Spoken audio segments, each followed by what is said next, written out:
Era pel mes d'abril de 2012, de l'any passat, en què el PP va venir aquí, també va votar a favor el PSOE, ens varen explicar les excel·lències de declarar zona de gran afluència turística en el centre de Palma.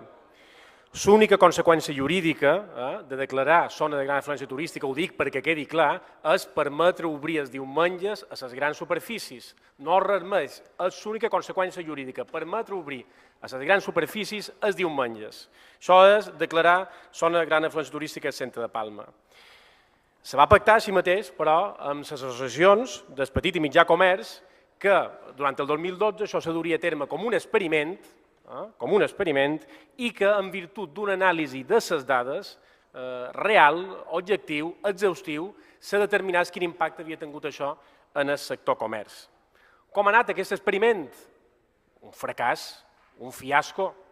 Només un 5% dels comerços de Palma ha obert els diumenges, només un 5%.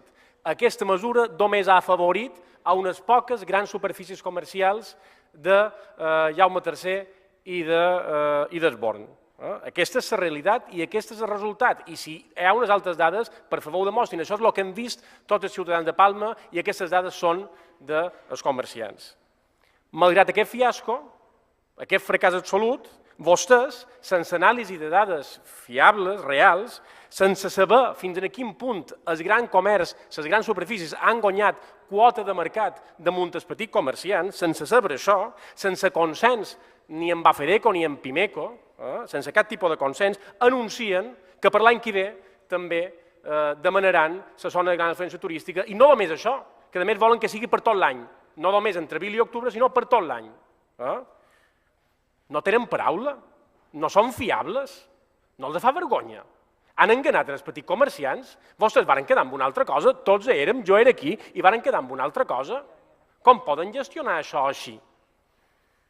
Ja ho diu el senyor Cervera, conegut partidari del Partit Popular, conegut partidari, declarat votant del Partit Popular, que mai havia vist tanta torpesa política, mai havia vist personatges tan nefastos al capdavant de les institucions. Això ho diu el senyor Cervera, declarat votant del Partit Popular. No els fa vergonya gestionar així.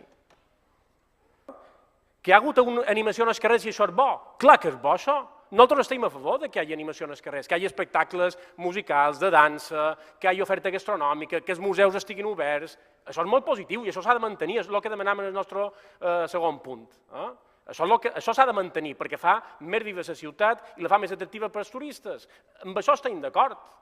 De lo que no podem estar d'acord és que això passi per permetre obrir a les grans superfícies comercials. Tot l'altre se pot mantenir sense declarar zona de gran afluència turística. És així.